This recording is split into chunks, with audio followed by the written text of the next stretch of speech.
welcome to my dining room and the puzzle. The puzzle, its title is Tropical Conservatory by Debbie Cook. The brain is Falcon Deluxe, and it's the 1,000-piece puzzle. And the cool thing about this one, on the back side, they have suggestions. I do love that. I might not love all of them, but I would, actually, whatever. Like, give me a puzzle and I will try it. Unless it's like completely single color puzzle, I don't think I would be very happy with that. So, I've been doing a bit, and with so many colors, it's all like infiltrating on itself, so it makes it a bit difficult actually. But I do find some pieces that fit, so that's I'm gonna go with that being a good thing. Difficult, but good. And consider it's only 1,000 pieces, it's like it shouldn't be that hard, but it is honestly, in a way, surprisingly hard. And wait, now that I think about it, I've been thinking, oh, I'm missing one edge piece, but I must. I don't know. It looks like I'm missing an edge piece, but also, I don't know. I haven't found one, so maybe I just messed up somewhere. It wouldn't be the first time. No, this is a puzzle that, I mean, there are a lot of different puzzles now. It has to be right. Okay. There are some puzzles where you can struggle and like have a lot of false fits. This one don't really have false fits, and most of it sticks together pretty well. Or locks together is probably a more correct word, but anyway, I've been struggling with this puzzle now for, I don't know, close to a week. Not doing it every day, not all the time, and but yeah. And also, it's not like this puzzle is the only thing I do during the day. For instance, I went to, not exactly knit night, but like a knit group, but it's not really as much knitting. Well, some of us were absolutely knitting, and some were sewing. We have these national costumes, and there's a lot of sewing involved, and I've never made one, but a lot of people have, and a lot of people are doing, because you have these shirts, and then you sew like what goes around the wrist and the neck, and there is so much sewing, and or I shouldn't say sewing. There is sewing too, but like fine, like teeny tiny embroidery, and I have not done that. A part of me wants to, and another part of me is like, no. First of all, it would take forever, and also it's like so. I don't know how finicky, is that the word, or like very. You have to be very precise, and like it's so tiny, it's teeny tiny, and I don't think that would be like my favorite thing to do, but some people do it. Thank the Lord, we're all different, so some people do that, and some people like me do not. I'm gonna continue to be me and probably do not do that, but I'm glad that some people do. Keeps tradition alive. I like traditions. It's part of who we are, I guess, in a way. I am very philosophical very fast here today. Did not expect that. But yeah, I was at that just the other evening, and I'm usually very good at like making sure I have all my stuff when I leave somewhere. But I had been showing off something that I made. And by doing that, because I had everything in a tote bag, like a couple of knitting projects, like a little pouch with all the like little knickknacks and notions, and like measuring tape and scissors and a pen and needles, and what else do I have in there? Stitch markers, all those like little things that you use when you do that kind of things.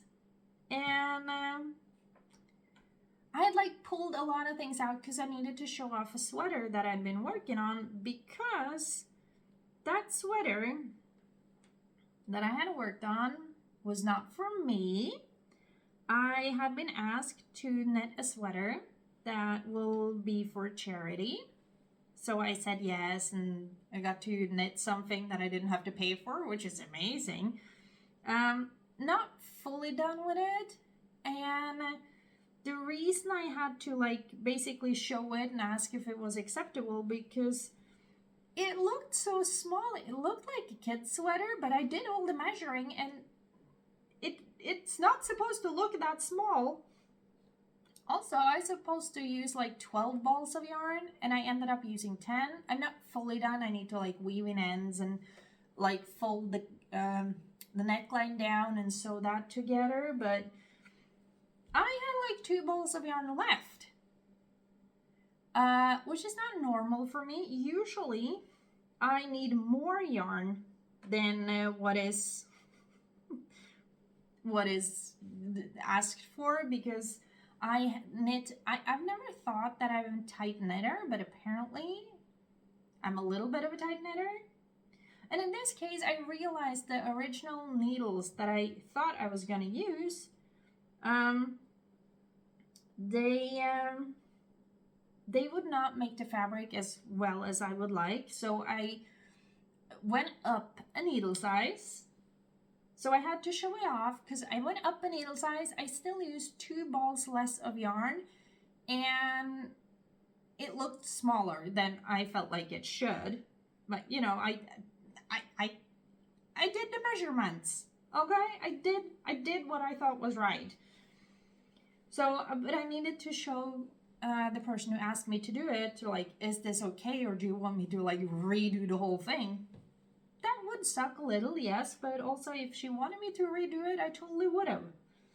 Because I wanted her to be happy with, you know, the work I did that she asked me to do. Kind of obvious, in my opinion. She said it was fine. When the thing is, by doing that, when I like pulled everything out of my tote bag and I put almost everything back, and then I was there for a while, and I sat and knitted and chatted, and then I left. And then I got a phone call, and I was like, why is this woman calling me? Very few of these people have my number, so not many could be calling me, but she had my number, and she called, and I was like, why is she calling me? I was just with them. What is going on? Turns out I had managed, when I was like needing to show off the sweater and asking if everything would be acceptable, I pulled everything out of my tote bag, including something that I apparently left. I don't usually leave stuff. So I was super confused as to why she was calling me, but she was like, did you leave a jeans blue little pouch with probably notions? And I was like, oh, shoot. And by then, I had gotten home. I were standing in my hallway and trying to both be on the phone, on speakerphone, but also like try and rifle through my tote bag to like, is it true? Did I forget it? The answer was yes, I forgot it. But here, where I moved, people are very kind and very helpful and just like, there is a reason I really like it here. Just saying. There is a reason I really like it here. Because first of all, when they realized I had forgotten something, they contacted me, obviously. I just said, they called. Not only that, because I was a little flustered because I'm not used to forgetting things. So I was very flustered, first of all, for getting a phone call I did not expect, but also having forgotten something. So I was just like, what is happening? Luckily for me, as I said, I am now officially surrounded with a lot of good people. And one of them was apparently driving the other one home. So they were like, well, are you gonna come pick it up tomorrow? Or, you know what? Don't bother. Well, I'll just swing by when I drive her home. And I was like, okay, thank you. It was just like, to them, it was the most no-brainer thing at all, apparently. Whereas for me, with people I've been around before, that would have been a huge thing. Honestly, not all of them would have realized something was amiss anyway. But now, they did, and I was just like, I don't know what to do with this. So it goes to show that sometimes you just gotta pick the right place to live if you want, like, be surrounded with good people that are willing to literally go out, in this case, drive like a detour to give me something that I'd forgotten. I mean, I totally could have picked it up the next day or gone there and pick it up the next day, but they're like, you know what, don't bother. I'm gonna go out driving anywhere because I'm driving someone else home, so I might as well just swing by. And where I used to live, let's just say that was not, that would not have been the norm. So that too made me a little flustered because, well, in case you haven't realized, I'm not used to that. I'm used to, well, like, yeah, you gotta fend for yourself. But here people are like, oh, let me help you with that. And I was just like, what? Thank you. Yeah, yes, please. What? What is happening? So, you know, that's very nice. But I was most certainly very flustered because I had no idea what was almost happening at that point. Because I was just so flustered and surprised that they actually not only just took the time to call and make sure it was okay and it was mine and all that, but like they were so kind about it. And I was just very surprised, not really knowing almost how to respond to it, because for me it has not been the norm that people do that. So I was honestly almost not even sure like how do I respond to this even, which feels kind of weird, a little sad, to be honest.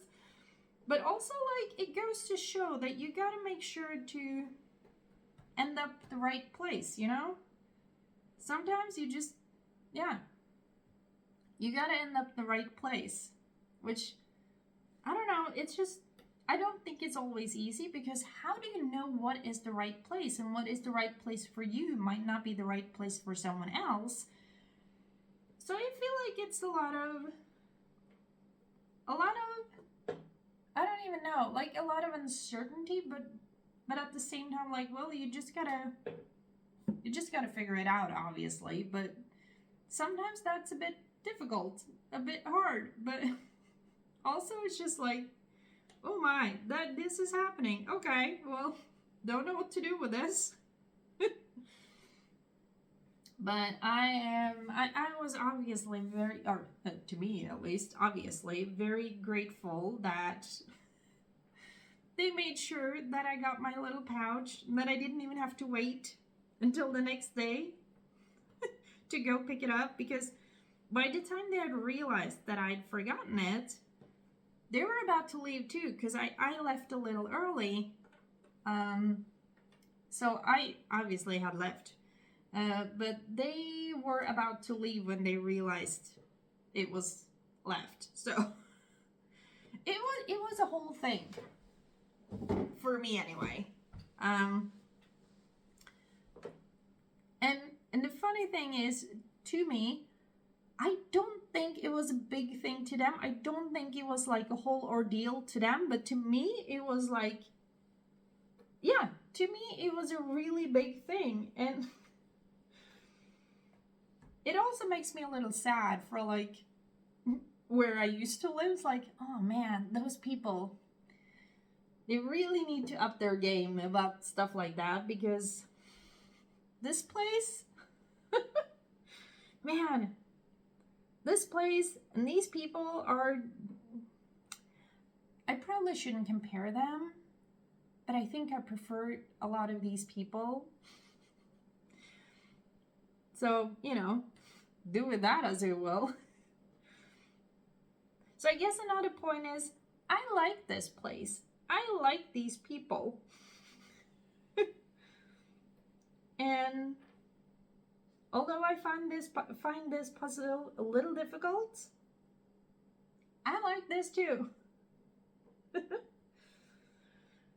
So yeah,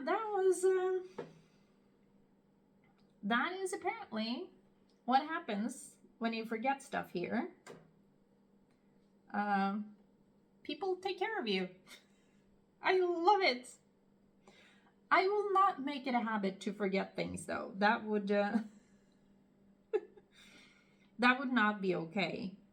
But still, I'm just like, I think I'm just so surprised, which is sad, as I said, but also I find it very fascinating how different people act in different places and in different ways. I find that highly fascinating. Absolutely. And how like people interact and kind of take care of each other. And I mean, obviously this is a place that is kind of smaller. I used to live not necessarily in a big city, but definitely in a bigger city than what I do now. And yeah, I kind of knew it, but it is yet again being proven to me that I prefer rural places with less people, and just, it seems like people care more about each other in rural places, and I think that's very nice. I'm sure people care about each other in bigger places too, but to me, that has been less of a case, and more of a case about caring in rural areas. So yeah, that was just a short little story time. I still struggle with a sore throat these days, which is super annoying, but I drink my tea with honey most days, and try to hope that my throat will yet again be pleasant at some point. Wish me luck on that one, or maybe not luck. Wish me well? Is that the right word? Yeah. Wish me well that my throat will eventually clear up and be pleasant again, because currently, yeah, it's like I'm bordering on having a cold, but not actually having a cold. I could just sort of feel it in my throat, but not really, but not fully. But it's kind of there, but it's not fully there. So I can't say that I have a cold, because I don't actually have a cold. It just feels like it's about to be a cold in my throat. Do you know what I mean? I mean, just, yeah. Maybe you do, maybe don't. Either way, short video today. So I need to be able to talk better or breathe. Breathing is fine. Talking, sore throat, not a favorite combination at the moment, but you know, you gotta do what you gotta do. That does not go there. Okay. So thank you so much for watching, and I hope you enjoyed this. And also, do you have a question? How, like, do you live rurally or like in a place with a bunch of people? And how do you find people? Like, are they kinder in one place or the other? Or have you lived in different type of places so you can like compare the two? I'm curious to know. So if you have any input or opinions, please let me know. And I will talk to you in the next video. Bye! Oh, shoot. I can't reach the phone.